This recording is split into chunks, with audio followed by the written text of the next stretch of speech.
Hi hello every one. இன்றைக்கி பிஎன்டபிள்யூஎஸில் section 479 பற்றி பார்க்கலாம். 479 என்ன சொல்லியிருக்காங்கன்னா, maximum period for which under trial prisoners can be denied. எந்த மாதிரி கண்டிஷன்ஸ்லாம் அதாவது ஒரு அஃபென்ஸ் பண்ண ஒரு அக்யூஸ்ட் ஆல்ரெடி கேஸில் இருக்காங்க. ஸோ இன்வெஸ்டிகேஷன் என்கொயரி ட்ரையல்லாம் அவருக்கு நடந்துக்கிட்டு இருக்கும். ஸோ அந்த மாதிரி டைமில் பெயில் அந்த பர்சனுக்கு எப்படி கொடுக்க முடியும் அப்படிங்கிறத செக்ஷன் 479 சொல்லியிருக்காங்க. ஸோ 479 சப்செக்ஷன் 1 என்ன சொல்லியிருக்காங்கன்னா, whether the person has during the period of investigation, enquiry or trial under the sankita of an offense under any law. So it's not being an offense for which the punishment of death or a life imprisonment has been specified as one of the punishment under that law.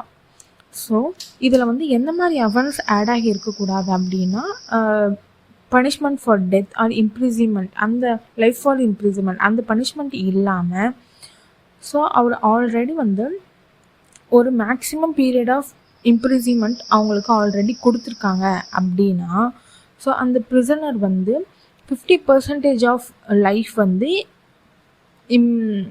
ஜெயிலில் கழிச்சிட்டாங்க அப்படிங்கிறப்ப, so he can be released by the court on bail. So இது யார் முடிவு பண்ணுவாங்க அப்படின்னா, judge தான் முடிவு பண்ணுவாங்க. ஸோ இவங்களுக்கு இந்த 50, அதாவது அவங்க பிஹேவியர்ஸ் பற்றி பார்ப்பாங்க. அக்யூஸ்டோட பிஹேவியர் எப்படி இருக்குது, அவங்க எப்படி நடந்திருக்காங்க, இவங்கள வெளியே விட்டால் நல்லது நடக்குமா, ஓகேவா இருக்குமா, அந்த மாதிரி எல்லாத்தையும் பார்த்துட்டு தான் அந்த பர்சனே ஃபஸ்ட்டு வெளியே விடுவாங்க. நெக்ஸ்ட்டு ஸ்பெஷல் ப்ரொவிஷன்ஸ் அப்படின்னு பார்த்தீங்கன்னா, first time offender. So first time offender who had never be convicted of any offence. Past டைமில் எந்த ஒரு அஃபென்ஸும் செய்யாத ஒரு பர்சன், அவங்க 1/3 of maximum period of imprisonment, 1/3 of imprisonment already அவங்களுக்கு முடிஞ்சிடுச்சு அப்படின்னா, அவங்க ஃபஸ்ட் டைம் அஃபெண்டராக இருந்தால் அவங்க தாராளமாக பெயிலில் வெளில வர முடியும் அப்படிங்கிறதும் இந்த செக்ஷனில் சொல்லியிருக்காங்க. ஸோ நெக்ஸ்ட்டு சப்செக்ஷன் 2 என்ன சொல்லியிருக்காங்க அப்படின்னா, எந்த கண்டிஷன் மூலியமாக ஒரு பர்சனை பெயில் விட முடியாது அப்படின்னு சொல்லி இதில் சொல்லியிருக்காங்க. ஸோ என்னென்னா, ஆல்ரெடி இன்வெஸ்டிகேஷன், என்கொயரி, ட்ரையல் அந்த மாதிரி நடந்துகிட்டு இருக்குது. But the person is two more than one offence or the multiple case are pending against the பர்சனாக இருந்ததுன்னா, he shall not be release on bail by the court. So அந்த பர்சனால் வெளியே வர முடியாது.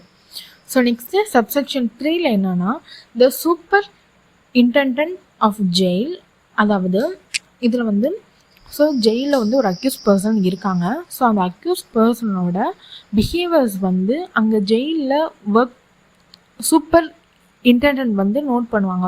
ஸோ அந்த சூப்பர் இன்டெண்டன்ட் என்ன பண்ணுவாங்கன்னா, கோர்ட்டுக்கு ஒரு ரிட்டன் அப்ளிகேஷன் சென்ட் பண்ணுவாங்க. ஸோ இந்த person 1/2 or 1/3 of life he spend in the jail. So அப்போ அவங்க கேரக்டர் ஒரு டிசைட் பண்ணுவாங்க. ஸோ இவங்க நல்லா பிஹேவ் பண்ணியிருக்காங்க. ஸோ அந்த மாதிரி கண்டிஷன்ஸ்லாம் இருக்கிறப்ப சூப்பர் இன்டெண்டன்ட் ரிட்டன் அப்ளிகேஷன்ஸை அனுப்பி, ஸோ அந்த பர்சனுக்கு பெயில் வாங்கி தரதுக்கு இவருமே ஹெல்ப் பண்ணலாம். ஸோ அவருமே ஹெல்ப் பண்ண முடியும் அப்படிங்கிறத சப்செக்ஷன் 3 சொல்லியிருக்காங்க. ஸோ இதுதான் ஒரு இந்த செக்ஷனில் தான் under the trial of the prisoner. So ப்ரிசனர்ஸை ஸோ பெயில் கொடுத்த ஒருத்தர் ஆல்ரெடி தண்டனை கொடுத்து உள்ளே போயிட்டாரு. ஸோ அந்த பர்சனை எப்படி பெயில் வெளில கொண்டு வர முடியும் அப்படிங்கிற விஷயத்தை தான் செக்ஷன் 479 சொல்லியிருக்காங்க. ஸோ எந்த மாதிரி கண்டிஷன்ஸ்லாம் அந்த பர்சனை பெயிலேருந்து வெளில வரலாம் அப்படின்னு. ஸோ இதிலலாம் இம்ப்ரிசிமெண்ட் ஆஃப் டெத்து, இந்த பெனால்ட்டி வாங்கினவங்க, அப்புறம் இம்ப்ரிசிமெண்ட் ஃபார் லைஃப் அந்த மாதிரி வாங்கினவங்களாலாம் பெயிலில் அவ்வளோ சீக்கிரம்லாம் வெளியே வரவே முடியாதுங்க. ஸோ இந்த மாதிரி கண்டிஷன்ஸ், நான் சொன்ன கண்டிஷன்ஸ் மூலியமாக தான் இதில் வர முடியும் அப்படிங்கிறது இந்த சப்செக்ஷன் 1, 2, 3 சொல்லியிருக்காங்க. ஸோ இதுதான் செக்ஷன் 479. ஸோ இந்த சீரீஸில் நான் பெயில் அண்ட் பாண்ட் பற்றி தான் இப்போதைக்கு நான் சொல்லிட்டு வரேன். ஸோ இதை பற்றி வேறு எதனா ஒரு டவுட் இருந்தாலுமே நீங்கள் தாராளமாக கமெண்ட் செக்ஷனில் சொல்லலாம். ஸோ இது உங்கள் ஃப்ரெண்ட்ஸ் யாராச்சும் இதை பற்றி தெரிஞ்சுக்கணும் அப்படின்னு நினச்சாங்க அப்படின்னா அவங்களுக்கும் நீங்கள் சென்ட் பண்ணலாம். ஸோ ஓகே, தேங்க்யூ ஃபார் வாட்சிங்.